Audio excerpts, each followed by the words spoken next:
His Lordship the Chief Justice, Ladit Langol Kop, His Lordship the Deputy Chief Justice, La Loko Langol Kop Madit me Uganda, all the other leaders, Kachel Kilutela Weng Maugore Kany, and Ruak, Mayor Chori Kopango,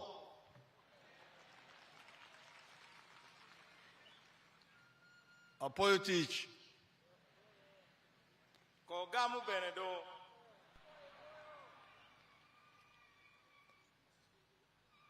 I would have said many things, but because of time, I have got another engagement in Kampala. I think it look Mapol, enter I take again no Kana Mamira Tem Kampala, enter I take it look Mapol Mauno Mira what you Tem Makeja. But as the CJ suggested, I will come back and we have a proper dialogue. Langol Kop Madiru Wajo, Mira do kind we were very one oh, we were made a look Mawachako Tinni.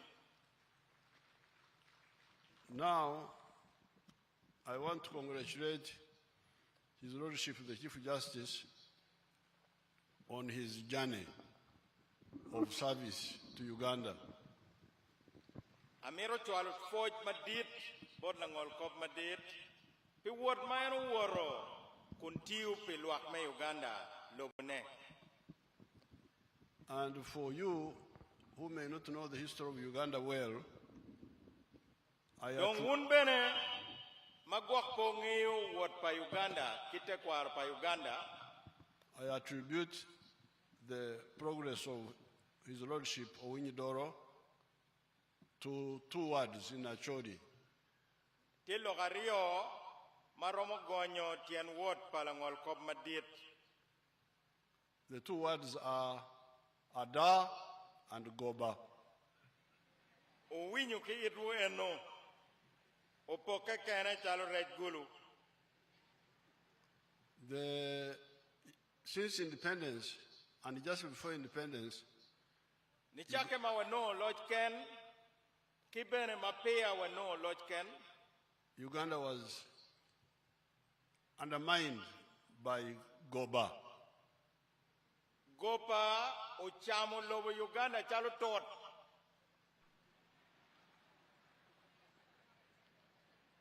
And the NRM is always against Goba. Don't party NRM, Pemaro Gopa Wakachel. At that time it was not called NRM, it was called other names, but it is the same heritage of Ada. Ikarachani, Onyonying party ni put pe NRM, Eto no Luire NHL, Ma party ni Chumpi Ada Keken. In 1962, I was already active as a young activist. Mwaka pia rapiche luario, nodong anatio kai kitme wibie chalo bulu remo maliet. And I was supporting DP, a party called DP. I don't know, anatio DP and Mamegani. So when I see people like Mao saying DP without Museveni, there is no DP without Museveni. Donka nero Maogi, Teori, ni DP, Idogi, DP Petuere, come Museveni pay, Museveni mere very DP. The moment I left DP, that was really the end of DP. Madong Araware of DP, Peropa DP do Chake. Now, in that year, our leader, Benedicto Chiwanuka, told the people of Mengo, because Mengo were asking for federal, separate Chief Justice of Buganda, then Chief Justice of Uganda, Inspector General Police of Buganda, Inspector General Police of Uganda. Chiwanuka said, this is very dangerous. It's a young country like this, to promote tribalism, and you think you are doing anything good, it's very dangerous. I don't support it. Imwaka pia rapiche luario, la tela med DP manye Benedicto Kiwanuka, onero kingeng mada timpa jomai Buganda mano la tel wigi timengo magitia wacheni Buganda miero bet chalo lobo mapat gubet ki Chief Justice mamegi gubet chalo lobo maperwate ki Uganda chikiwano ka wacheni la kwedi timieni mekela poga mekaka pebe pilo mafutojo Chuan was in Uganda, but he told the Mengo group, Ada, and they didn't like it. Kadibedi kiwanuka no bene beru Muganda, ento poluoro wajo logada bodlu kagane, pien eno no mara da. So our elder Obote says, no, me, I will give you everything you want. Donc la ditwa Milton Obore, engire o wajeni kadibedi lokuni logopa, ento anachuao. Abe miru jemi weng mau penyu pegini. That is how UPC and Kabaka Eka formed alliance. Mena yo beda chaki me wot kachel papati me kaga magiluoni Kabaka Yeka kachel ke UPC makanyu unuluoni okoini. Based on Goba. Ni ruate enoni onope ruate mada gopa yo ribogi. And it lasted only 2 years, the alliance. Donc quand miron yang ni gopa yo ribogi By Kenya benepori makar mwagario to wicket shot. By 1964, it had collapsed. Mwagapiera bichel wangwen no ginitero keto. And 1966 war between Mutesa and Obote. Piera bichel kabaga Mutesa kachel kubore no ngarachela chelo magongod la wara mero deyone. So that is the result of Goba. Donc quand mero nya gopi aduki me gopa don yang gin ma wechuni. All the bloodshed. O paremo weng me Uganda ni chake ki gopa. Then now we had issues with the army who were telling Obote about the army. Pero Mario beru komony.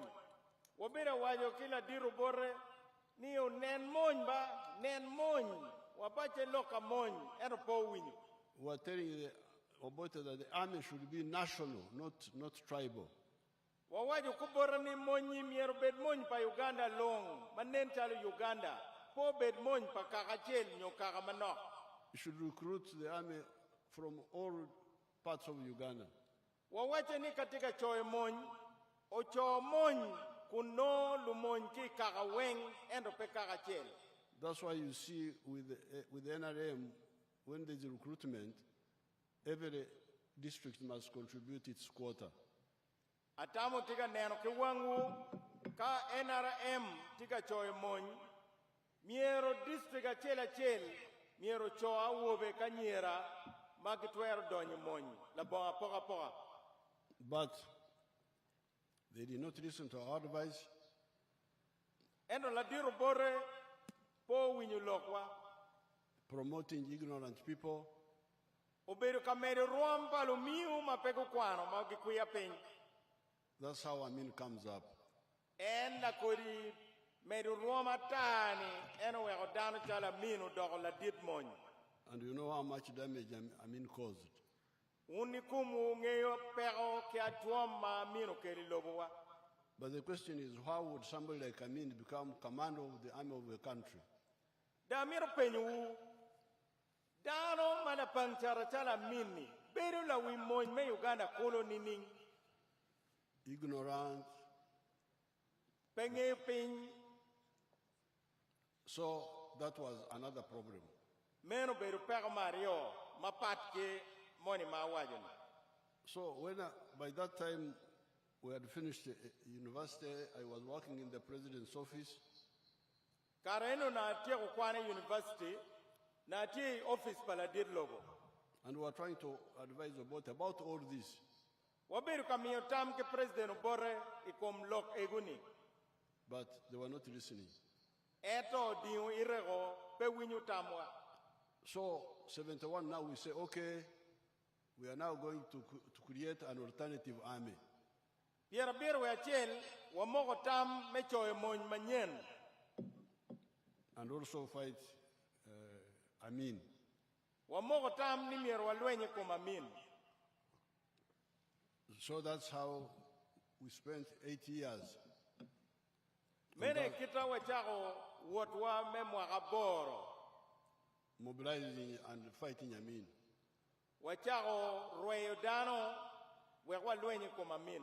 I was even here in Acholi. I was in Atiak. I was in Awere, mobilizing people to fight Amin. Anbene aberi kenu kanyi ya Acholi, aberi Awere, aberi Atiak. Karweyo dano wekwa lwenye komamin. If you go there, you will find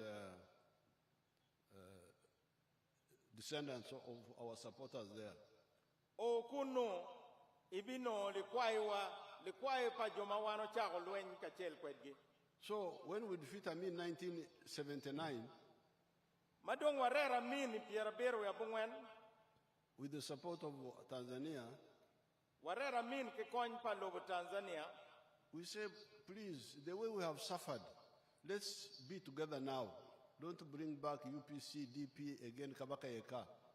Wakati kitamni ujone, uneru un kita kotu furu wakwere kipe. Wati unu kachel, wama unu ching, watenu kuot, wawek lokman ma poga poga nikono DP, Kabaka Yeka, kia poga poga Mogomedini. Because those groups were based on sectarianism. Bien la kodi du leguni, ono ginaribugi, ene ya dega kum joma pat kwedgi. DP for the Catholics, DP uno pa Catholic, UPC for Protestants, UPC pa Protanti, Kabaka Yeka for Baganda Protestants. Kabaka Yeka ono pa Baganda magilo Protanti. So this is what they wanted to bring back after we had suffered so much. Inge chan mawadero ni weng la kodi lutela mogoni furi no gimiero kelo en jemi enoni la bongut. But they wouldn't listen. Gudiyo itgiro pegu winyo tamwa. So we went for those elections of 1980. Wachere ye me mwakapiera boro. A lot of disputes. Pardon, Your Excellency? A lot of disputes. Tenleo beru tek madai kinwa. So we are now to come in and take the lead now, this time. Chiwa mogo tamwani wana edong miero wabed lutela. Dong pe wabed lobo ko ngaremo. So when we won in 1986, Madong waloe lwenye piera boro ya bichel. some people came to Acholi here in northern Uganda, Acholi mainly. Jomogo bini ya Acholi kanyi tutwale ya Acholi kika beri mukene kumaleme Uganda. And spread Goba. Guchago choy la bika. NRM is against northerners. Ni NRM deg jomatung kumaleme Uganda. Is against Acholi. Ni NRM dong deg Acholi.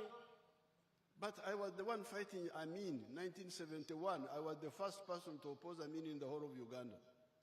Ano na chao deka Acholi nining, atwero deko jomeko mali Uganda ning, makun ana ya chao lwenye kumamin. When Amin was killing Acholi soldiers and Langis who were opposing him. Ma Amin tiga ne Acholi, Amin tiga ne Olangi, ana ya ti uludugume lwenye kome. Now you say we are against Acholi. When exactly? Chidok winye nining, ni ana chelo, ana doga dega Acholi. So this is where people like Owiny-Dollo come in. Ka Kenya edong dano chalo Chief Justice Owiny-Dollo, donyi lokma wechuni. As you heard, he had just qualified from university. Owinyo ni karenu no furuti ukwana tiega university.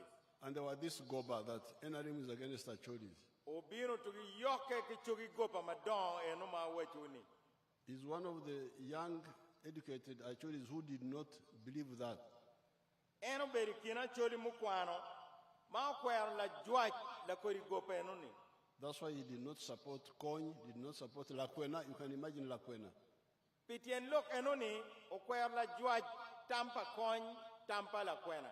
Konden kong damcha la kwena, nia enbe la tela. So that's how we eventually linked up. Mena ye kitawan wa make kwere ki Chief Justice Owiny-Dollo. Other speakers in the NRM, Gin muribu kinwa ena e logada wan ma wa marada NRM. because that's what we have been doing from 1960. One teachwa obedo me lopo logada ni chake mwaka pierre bichel no. And now we start getting allies within the Acholi community and other parts of Uganda. Wacha oteno quote ke jomo kene ya choli magen bene mara da chaluwan. Wacha oteno quote ke jomo kene but Uganda mapat bene pia da mauno gen maro. So this is one explanation why you should understand how did CJ come up, Owiny-Dollo come up. Me, I think it is because of that Ada, because that's how we met. Primero, ni chakatin, pedo beda penye kekeni, ni ngomono maribo an ki Chief Justice Owiny-Dollo. Onyang ni chakatin, ni Ada yeribowa. Now, having met from that synthesis, Begin eno maribo wani. now he has done a lot of things in the judiciary. Okela loga madit idul mekot. You have heard about his stubbornness. Owinyu bene kita en ngure no ankwere, kito ding kwere bene. I have no problem with stubbornness because I'm also stubborn. An na pe ke permo li weng ke joma ngut ginuang jomalo yela pien an bene pe tema. I don't fear any argument. Paluoro jako lok pangare mo again. Because people who don't like stubbornness are people who have no arguments. Joman magiluoro jomagi wache luyela ni. Mene joma tam gi goro ma pechor chet poro. If somebody brings an argument, I argue with him. Kangaro kelo tamme an bena chui kom tamani. Weka en rom mien no bada. O mien ka ana mien no bada ana mien. That's what I normally do with Owiny-Dollo. Mena ye kita ka choke wa beru kwere wani kwere. Ngan ban yuaye la wore en yuaye an bena yuaye. And that stubbornness is enriching because you must defeat his point or accept it. En noang pangut enoni kiberu la yela enoni be. Pien wa okari no tami goro en tampa la wore ni matika tele kwere ni jio en tami ni beru matek loyo. So that's how we have been able to move the budget of the judiciary the way he was describing. Enoni aye kidma wa medo welim makumberi tika donyi dul mekot kipalungol kop. Now, apart from the stubbornness and the budget of the judiciary, Mapat kia yela pa Chief Justice Owiny-Dollo kidong medo chene madonyi court kibodungol kop. the biggest contribution of Owiny-Dollo to the judiciary Tij madit ma meto niang ma Chief Justice Owiny-Dollo temo idul mekot will be to accept our view and download it into the judiciary of indigenizing the judicial system of Uganda. gina chel ma Chief Justice Owiny-Dollo ena eno telo wi jomo ye tamwa ni court me Uganda miero lop tekwaro padel chol ma Uganda kany. Because this system which we found here is just like childish. Bien la kori court ma wano no kanyi beriwa ni tukupalo tino man ma ikweyuni. They say it is Western system and so on, Giwache ni man pamuni ento. but you see a lot of childishness in it. Gino beriwa ni timtino. There is where they can say that somebody can come to court and say, I have got the right of keeping quiet. Konen kong. Ana wache gino beru timtino pien. Ila kodi timeno ni ngad mo rombi ni kot chilingo litik. Ni man ana tiga tikitwero na me miyo doga o wek pa lok gino mo. Arom lea kot. With the Wanyankole, if you keep quiet, you say, you see, he's a thief. He has nothing to say. But one yankole, kagi dorini in la ko, terelia, lea chikitu ingono kom nindong, gino wek lingi, piani kwala da. Even when you are looking down, you are not looking people in the face. Don't you see the thief? He's even shy. His eyes is not looking in the face. But wakuja bene, kai wai kulwia kula, wanwai oneno ko, wai luo, neno kwala da. So, it is really correct that I want to congratulate His Lordship Owiny-Dollo for downloading our indigenous concepts of justice into what we call the Alternative Dispute Resolution, ADR. Amir for Chief Justice Owiny-Dollo, piye tam ni mier wati kite kwarwa, tutwale me chopo tele kindano la bon laro lo ento noki winya. Because there are so many childish concepts in the other one. Moni chapa munini, jemine obero chalo palotino, penya. So, we really salute his contribution to the judiciary. Wamiro foyo tigmatek mala dit Chief Justice Owiny-Dollo, otemo idul mekot kipalo ngokop. Now, regarding the Chan in some parts of Uganda, including Acholi, Kongdo wega lok kom Chan man mai Acholi makoro madliele. the problem is that people don't attend to what we say. Pero madit kany, dano pe winyu fonywa. The Banyankole say, even the English say, many cooks spoil the broth. Muni, nyankole be wache ni kaluteru doko duongo go, deke pe beru miri. Winyu man ni med kado, koni duok kado, kono med ngong, deke beru pe no pe mir. Since 1996 in the manifesto, we are talking. Mga piyara po ngayon we abichel, George Mawakati kwere machalo manifesto. We are talking of the 4 acres model. Wakati kitam ni dikala chela tuero no lonyo kuno fur eka ngwen neken. And with the chura. Ento eka ngwen ni mieri pu mano itiga tikiwi timu chura ne. The coffee CJ is talking about, this was part of that 4 acres model in 1996. Loka coffee magin Chief Justice Owiny-Dollo wajoni. Meno tam machon mau chake wa piyara po ngayon we abichel. Mau tene kom eka ngwen matiga wachu upirani. And there was a lot of money coming to these areas. Chene mawele pe beru kabini kumalume Uganda. NUSAF 1, NUSAF 2. Unu winyu la kori chene mabinu yoka tunkanchalo dilo guni. And we were telling these people to address the issue of lonyo. Wanu wachi ni ujonne, unenu lokom nyayo lonyo, idogo la chela. And we are telling them that Don Globo, yes, can be there, but it may not bring lonyo.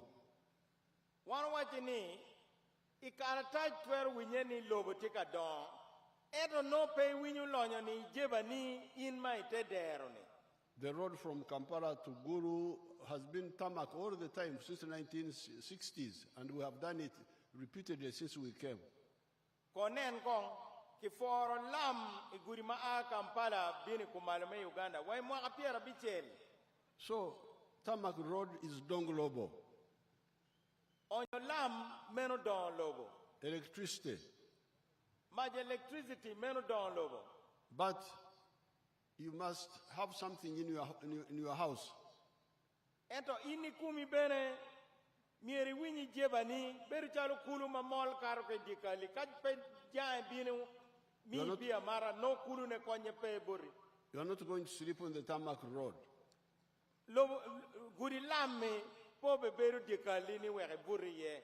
You have to go back to your pacho where you stay, and you will find your either lonyo or chan there.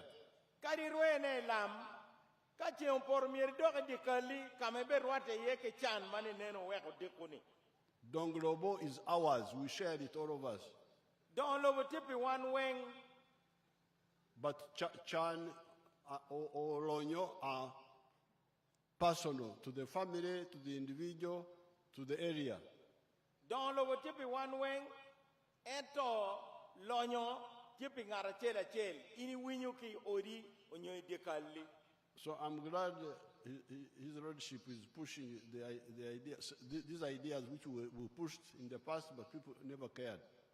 Ia yom ni Chief Justice Owiny-Dollo tintiga rocho tamma bejo enoni. Ento pidiu pa dano no pe winyu loke. Ia yom ni Chief Justice tintiga mero fonye enoni.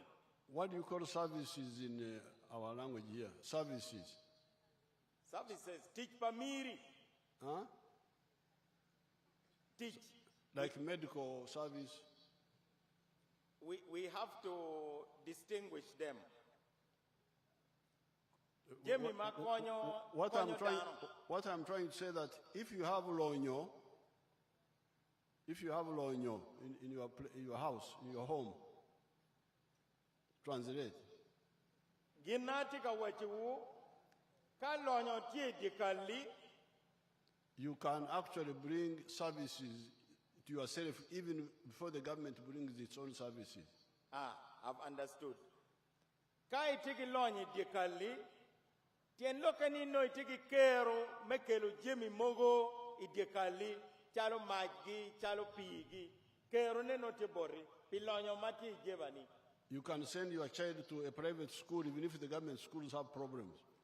Kari government school le weon balero, ero no itiki kero mete latini chukul mabe. You can go to a private hospital. Ka kumilit, pay beru ka kogoni odiata government yat pay no itiki kero mechero ka no yari odiat mai chola. But you can also bring donglobo to your home. Ituero kelo don lobo bene dikali. You can bring solar power to your house. Ituero kelo mach solar idikali. Even before the government has brought electricity. Pay tono ngurini koro wanga gamendo kelo mach. Pieno itiki lonyo me kelo mach. You can jolopi and you get water from the roof to your. Pieni no itiki otbari, itiki kero me jolopi, ikere pipa. So I'm always telling you that Jesus taught us that seek ye first the kingdom of heaven, the rest will be added unto you. Rodwa Yesu yamo fonyo wechon, meno fonyo mamiro nuoni wo, ni keme ke me polo, jim mukene weng bilobo kore. When it comes to life here on earth, our advice is always seek ye first homestead incomes, the rest will be added unto you. Dong mapat ki man me polo ni, iwilobo kanyo John ne, keme kinero ni lonyo tie dikali, Jimmy mukene weng bilobo ko lonyo enuni. If I had time, I don't know whether these people have my videos. I will show you some of the people. Do you have them here? Joma waworo kwedini miono kongu nyuti wuchal mogo kama anabere woriye but Uganda. Wego nen kita dano loko kwede kuoge. Did my people come? They would have shown you Joseph Ijara, the one of Serere. Giromo nyuti wu Joseph Ijara maaki Serere teso kuja.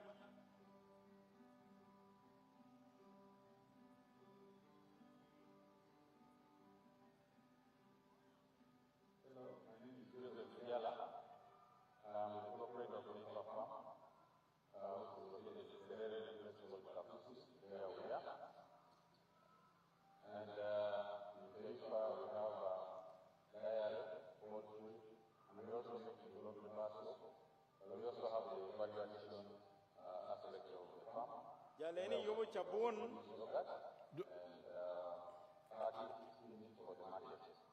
Logo chak, logo yogurt.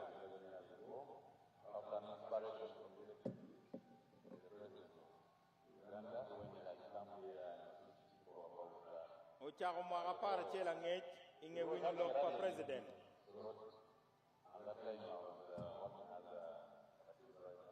Kareno anna duo taxi. Don't worry, we shall translate. Don't worry.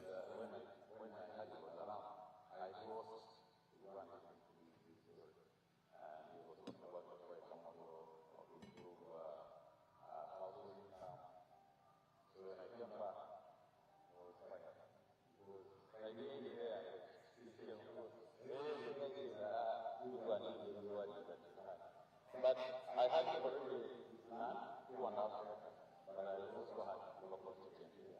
But after hearing that, I was inspired to put more effort in the institution, and I was able to go back and handle it. Then I got a small motivation. That was about 6 years old. Can you see that you can get a moment line? My name was Kemba. You bet that I was having a month out. I was very much. But then the question was not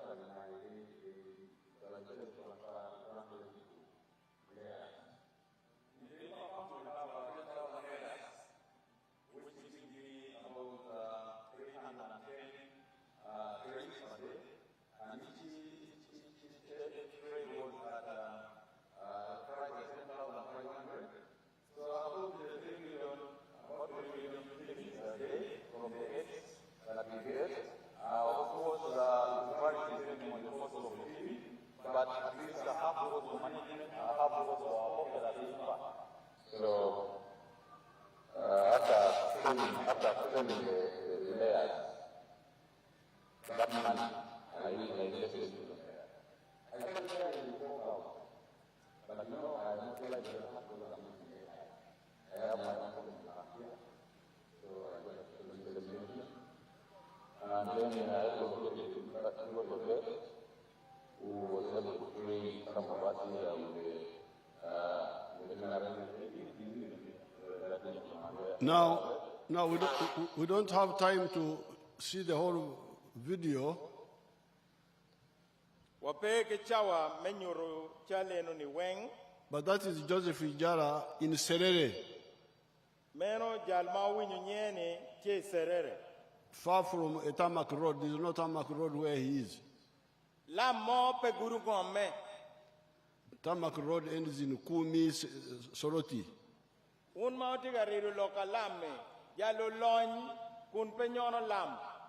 But when he listened to my message, as you heard, he has got 2.5 acres.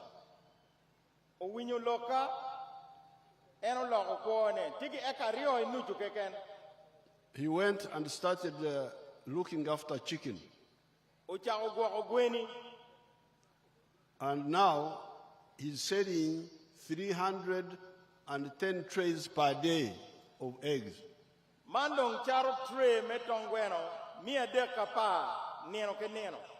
And he's getting 3 million shillings from eggs alone per day.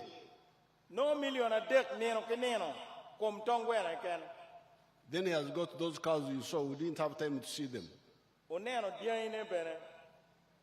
Altogether, in a year, he earns 1 billion shillings from 2.5 acres.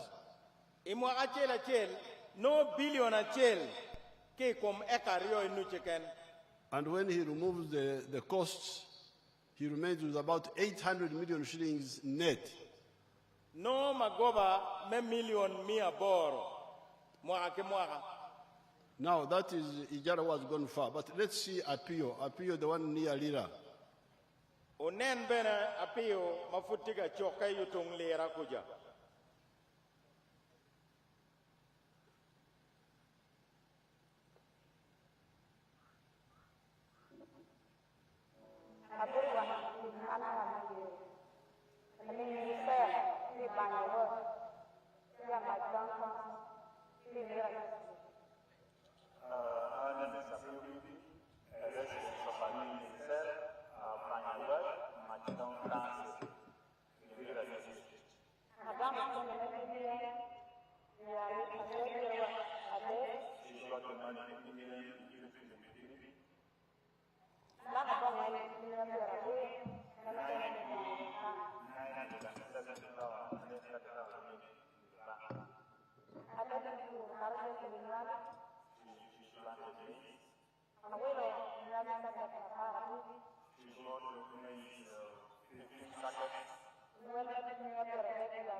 Now that is the story of appeal.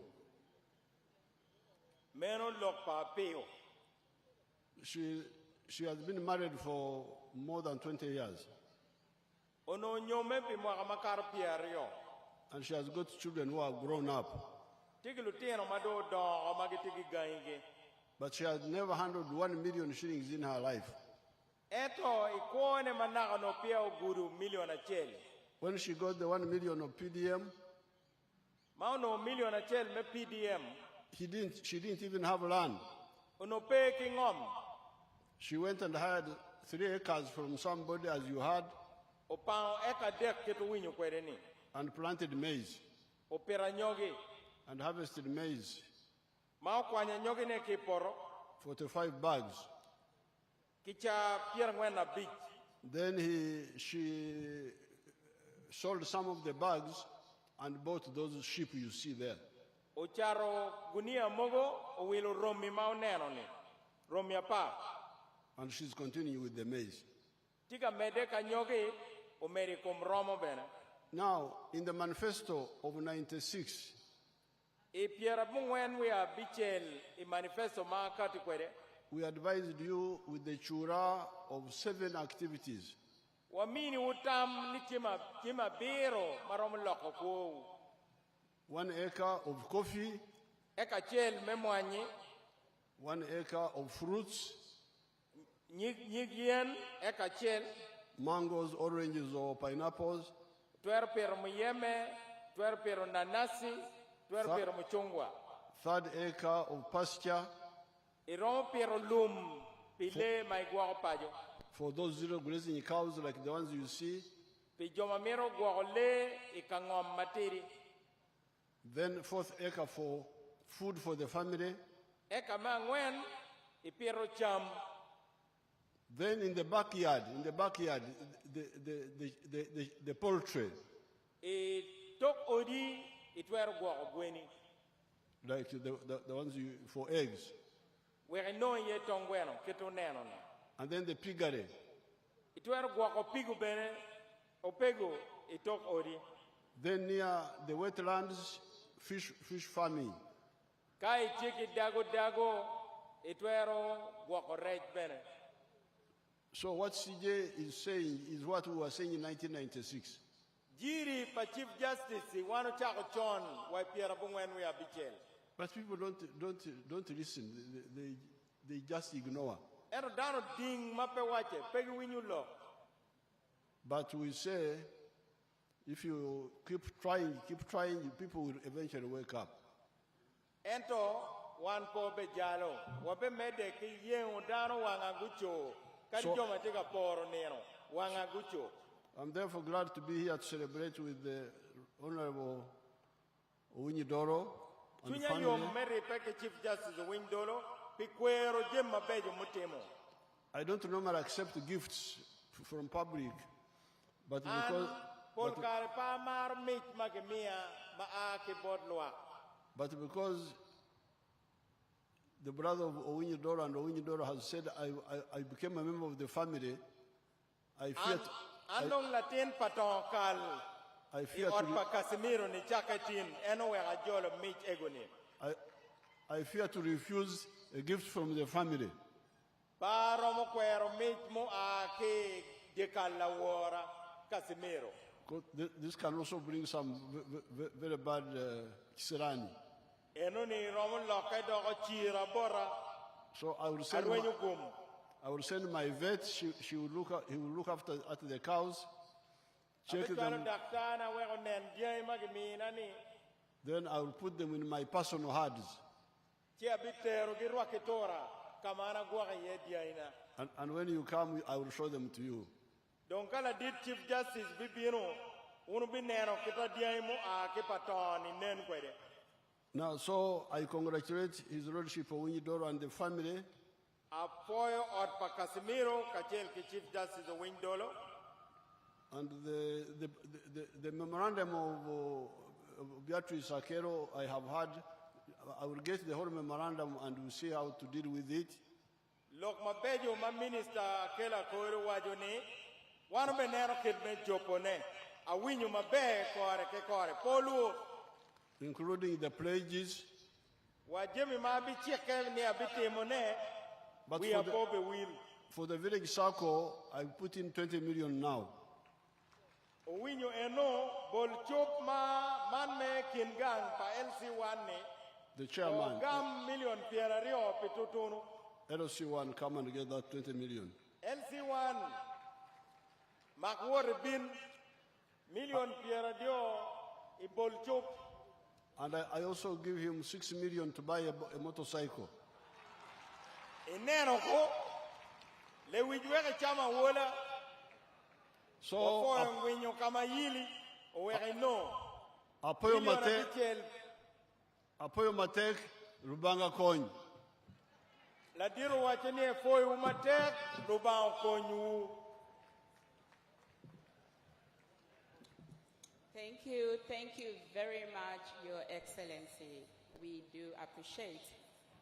Your Excellency, allow us to go into just one photo session, which is just one photo of yourself, the Honorable the Chief Justice and his family, and may I request the Honorable the Deputy Chief Justice and the Honorable the Deputy Chief Justice Emeritus to join in the photo. Thank you.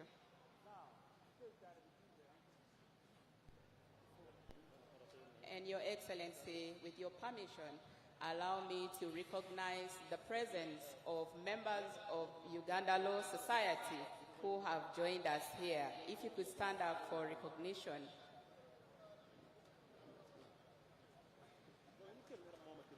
Thank you so very much. We are privileged to have you today.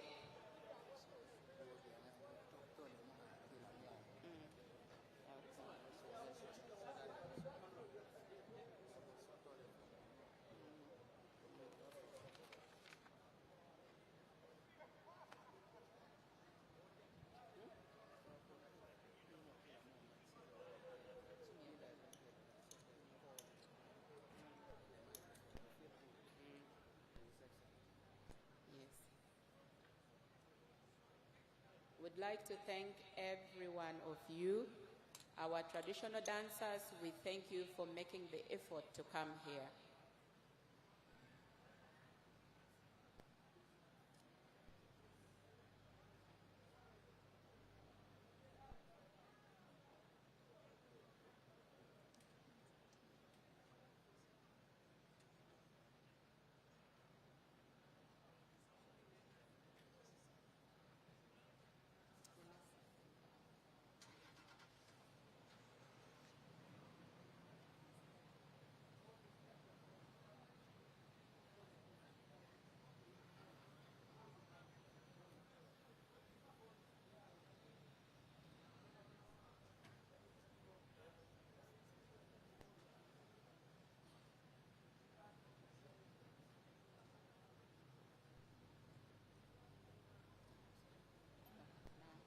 Lumiel duju, amira nianguni kare ladiro uchero. Unu dong pien obip tuho kilwak mafudo bidong kany. Po chere, papoyo bino